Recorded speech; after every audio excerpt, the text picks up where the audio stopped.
सांगली लोकसभेसाठी भारतीय जनता पार्टीमार्फत संजय काका यांची उमेदवारी जाहीर झालेली आहे.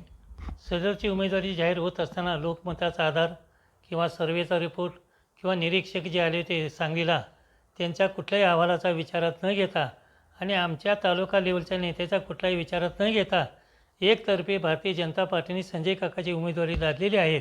त्यामुळे त्या उमेदवाराला आमचा कडाडून विरोध आहे. पक्षाने अशा प्रकारची उमेदवारी लादण्याची प्रथा जी केलेली आहे त्यामुळं सांगली जिल्ह्यामध्ये प्रचंड असंतोष आहे. याच्या उलट सांगली लोकसभेसाठी महाविकास आघाडीचा जो सक्षम पर्याय द्यायला पाहिजे होता जयंत पाटील आणि विश्वजित कदमांनी यांनीसुद्धा तो सक्षम पर्याय अद्यापपर्यंत दिलेला नाही. यावरून माझ्यासारख्या कार्यकर्त्याला असं वाटतं आहे की संजय काकाच्या उमेदवारीला विश्वजित कदम आणि जयंत पाटलाचा छुपा पाठिंबा आहे की काय अशा प्रकारची मनामध्ये शंका येत आहे. किंवा संजय काका विश्वजित कदम आणि जयंत पाटील यांची मिलीभगत आहे असं यावरून आपल्याला सिद्ध होते. दोन जयंत पाटील राज्याचे नेते आहेत राष्ट्रवादीचे. विश्वजित कदम काँग्रेसमध्ये एक प्रबल दावेदार आहेत. आज भावी मुख्यमंत्री होण्याच्या रेसमध्ये आहेत.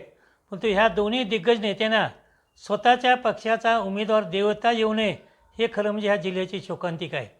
मागच्या वेळेला तुमची कुठल्या आघाडी ते शेतकरी संघटना स्वाभिमानी शेतकरी संघटनेला त्यांनी उमेदवारी दिली आणि त्या मैदानातून पळ काढला.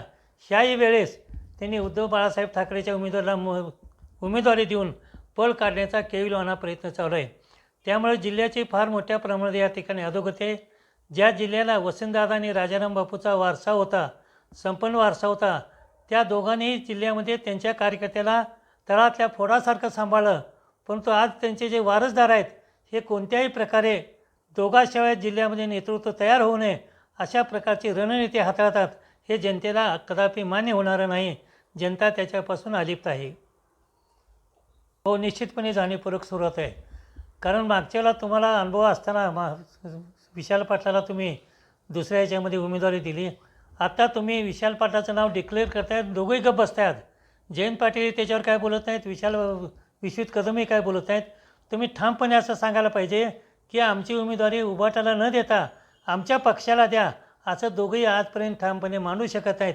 ह्याच्यावरूनच त्यांची संजय काकाशी मिलीभगत आहे हे सिद्ध होते. संजय काकांना आतापर्यंत जे काय ते प्रकल्प आणले, रांजणीचा ड्राय प्रकल्प त्यांनी गेली 5 वर्षे आम्हाला तोंडाला गाजर दाखवते. त्या रांजणी ड्राय प्रकल्प कुठं गुंडाळा त्यालाही माहिती नाही, आम्हालाही माहिती नाही. सांगलीचं रेल्वे स्टेशनमध्ये शेड तरी आहे का हो तिथं? पाऊस आला तर आम्हाला भिजावं लागतं आहे तिथं. साधं शेड जो माणूस करू शकत नाही त्यानं रेल्वेचं काय सुधारणा केले? कोल्हापूरचा विमानतळ कुठे गेला आहे? रायपोर्ट कुठे गेलेलं आहे? आणि कुठल्याही योजनेचं काही काम न करता असताना म्हैसाळ योजना ही 30 वर्षापासूनची, आज 30 वर्षाची योजना अद्याप पूर्ण झालेली आणि 10 वर्षे खासदार आहे. विस्तारित म्हैसाळ योजनेबद्दल आम्ही उपोषण केलं, त्यानं कुठल्याही उपोषणाला तिथं आलेलं नाही. वस्तुस्थिती आहे.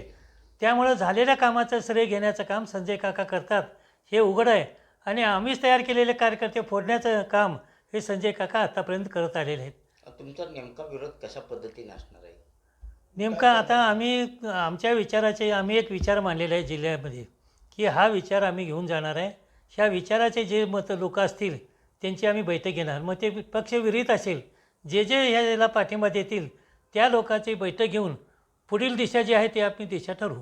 म्हणजे संजय काका पाटील यांना विरोध करणाऱ्या सर्व विरोधकांची तुम्ही बैठक घेणार? समविचारी लोकांची, राजकारण सोडून समविचारी लोकांची बैठक घेणार. आणि सांगली जिल्ह्यामध्ये राजकारण एक चांगल्या वळणावर आणण्याचा एक आम्ही प्रयत्न करणार आहोत. बैठक किती असेल का? नाही, ती तिकीट ठरल्याची बैठक नाही.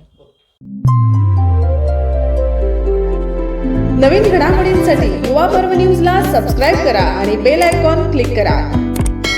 संपादक हसन तांबोळी 8459 60 50 47.